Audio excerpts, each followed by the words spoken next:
Herman and Mouch need a strategy to launch Molly's new outdoor patio. They decide to stage a high-stakes treasure hunt. Inspired by a famous $1 million case in Colorado, they bury a glass jar in a patch of soil near the firehouse.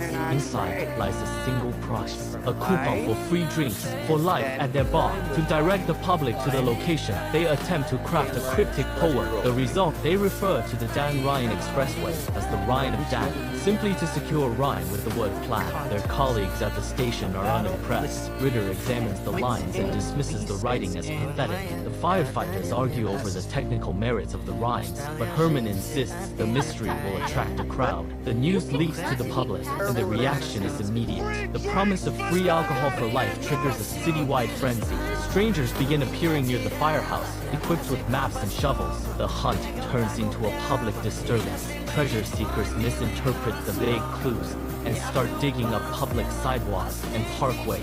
The firefighters watch from the garage as the neighborhood is systematically excavated by citizens. The marketing stunt works. Despite the objective failure of the poetry, Molly's is swarmed with customers. A poorly executed riddle has successfully utilized greed to create a brand explosion. The bar is full, and the chaos continues as the city searches for a jar buried in the dirt. An ambulance is rammed off a bridge by a reckless driver, tumbling down a steep embankment and landing mangled in the dirt. Inside, Brett and her partner are trapped as smoke begins to pour from the engine. Gasoline leaks onto the dry grass, and flames ignite. The rescue squad arrives. Realizing the clock is ticking against a total explosion, they deploy a sawzall, the high-frequency blade shrieking as it slices through the twisted metal of the dashboard. The metal bracket pinning the victim's leg is severed just as the fire reaches the cabin. The team drags the survivors clear seconds before the vehicle is consumed by a fireball. The trauma of the near-death experience follows them home. Late that night, Brett and Casey face each other in the silence of her apartment. The adrenaline turns into a desperate physical connection. They kiss, the tension of months finally breaking, but Brett stops. She looks into Casey's eyes and asks the one question that defines their future. She asks if he would leave Chicago tonight if his ex-wife Gabby returned, and asked him to go with her. Casey does not answer. He hesitates, his silence stretching into a confession of lingering attachment. Brett watches his face and sees the truth in his indecision. The intimacy vanishes instantly. She realizes she is. Chief Bowden enters a condemned house slated for demolition. Inside the wreckage, he finds an old man named Henry. The building is a shell of rotting wood and peeling wallpaper, but Henry refuses to leave. He insists this is his home. As the firefighters force him toward an ambulance, Henry offers no name. He only repeats a 5-digit sequence, 24198.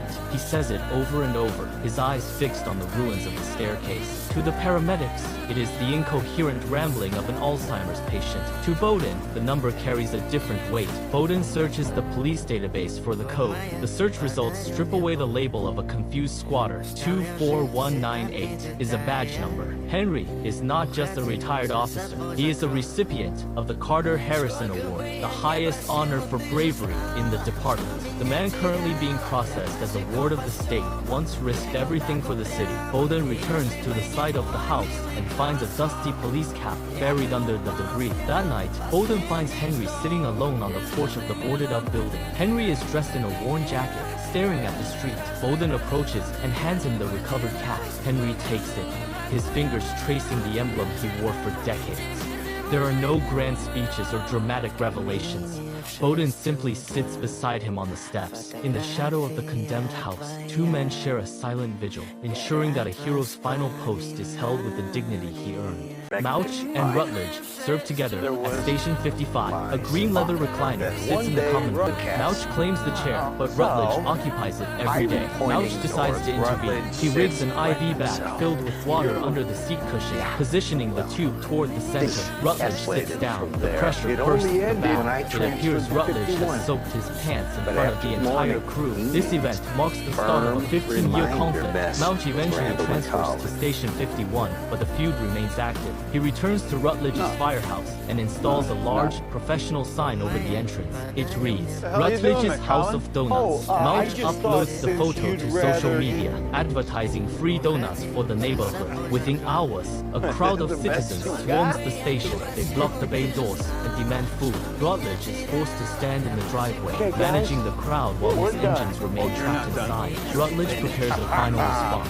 He contacts a pilot and secures a helicopter. While Mulch and his team stand outside their station, the sound of heavy rotors fills the air. The helicopter hovers directly above the firehouse. The pilot triggers a release mechanism. Thousands of expired, sticky donuts fall from the sky. The sugary mass coats the pavement, the fire engines, and the firefighters. The station floor becomes a swamp of dough and glaze. Rutledge watches from his truck, laughing as Mulch realizes the scale of the retaliation. The war concludes with a massive cleanup. Firefighters arrive at a construction site after a demolition charge detonates prematurely. The ground is covered in jagged puddles and thick smoke. Gallo and Mackey move through the debris to evacuate the injured. As they assist the victim, the worker screams a warning. 5 more charges are still active. A secondary explosion triggers instantly. Gallo slaps Mackey near a structural wall and lunges. He tackles her to the ground, covering her with his body. As the wall descends, they survive the shockwave, buried under a layer of gray ash. Back at the firehouse, the tension turns personal. Cruz corners Gallo in the locker room. He acknowledges that Gallo saved her life, but delivers a cold ultimatum. Stay away from Mackey. She is off limits.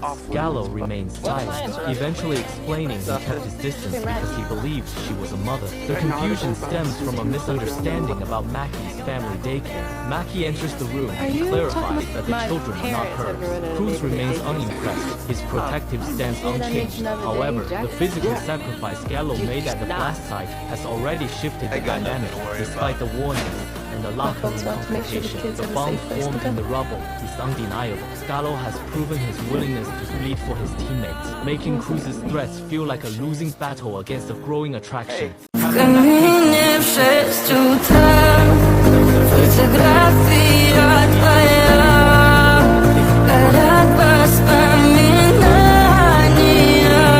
о тебе. В камине в 6 утра разбитая душа, все твои обещания пустота.